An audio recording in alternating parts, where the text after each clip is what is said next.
in space.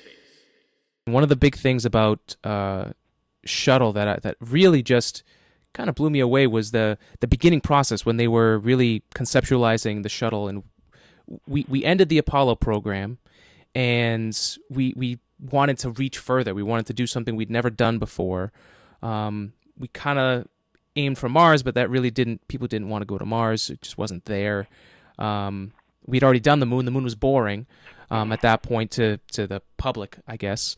And then we moved into shuttle, which was really something close, something reasonable that we could spend time in space and still be a part of the program. Is that sound about right, Jerry? Yeah, exactly. And initially the shuttle, and I have some of the pre-STS-1 projections of Space Shuttle, and it was actually the program was pitched to have a reusable vehicle that could launch within 30 days. Oh wow! So they were really optimistic about what the shuttle could do. Very optimistic. And then when we received the vehicle and decided we would start testing every system, the time that it took to do that became obviously a lot longer than a 30-day turnaround. Right. So, and when you're saying systems, you're saying, after the shuttle would launch and come back, you're doing these checks to see what happened, pull the data off, see how it performed, and then rebuild those systems, bring them back online? Yes, every system would be brought online and tested to make sure that it functioned properly, and any problems in that system would then be repaired and then retested. And the engines, obviously, once a launch, the engines would be removed, which was a long, what we call a long pole, or a longer timeline to remove engines, have them back at the Rocketdyne shops and have them retested, and some of the impellers rebuilt of the turbo chargers, and then reinstalled and then retested. So So when they were hoping for 30 days, what did it end up becoming? What was kind of like an average of how long it would take to turn around a shuttle? I'm trying to remember what our record was. I think it was. I think we launched 3 in a year. That's when we had 5. Wow. 3, 4.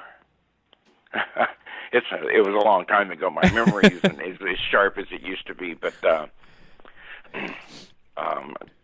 I think the fastest turnaround was 30 days in the OPF, 31, 37 days, something like that, which is an extremely fast turnaround in the OPF, the Orbiter Processing Facility, which from landing, then that's based on landing at KSC, rolling into the Orbiter Processing Facility, and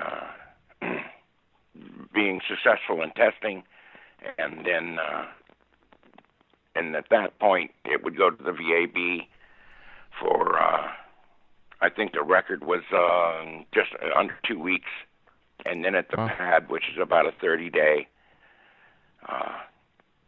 turnaround for the pad, and the launch countdown actually lasts a week. Wow. For launch countdown, you don't see that, but there is a week's worth of work, 24 hours a day, 7 days a week of work to prepare everything for launch countdown. So it's a very long process just to launch. Right. It's really, I mean, what goes into all this, and just to get us off the planet in the first place really blows me away. The more I learned the intricacies of everything and how many people go into getting us into space, it's not one person at all. It's a culmination of tons of people working and most of them are behind the scenes. We'll never even see them. Exactly. And some of the early problems that we found were the auxiliary power units, which produced in turn our hydraulic power to move all the aero surfaces. We found during off-site testing at a different part of the country that if you tried to restart an auxiliary power unit when it was hot, they exploded. Oh my God! Which nobody knew when we first installed the APUs into the vehicle. So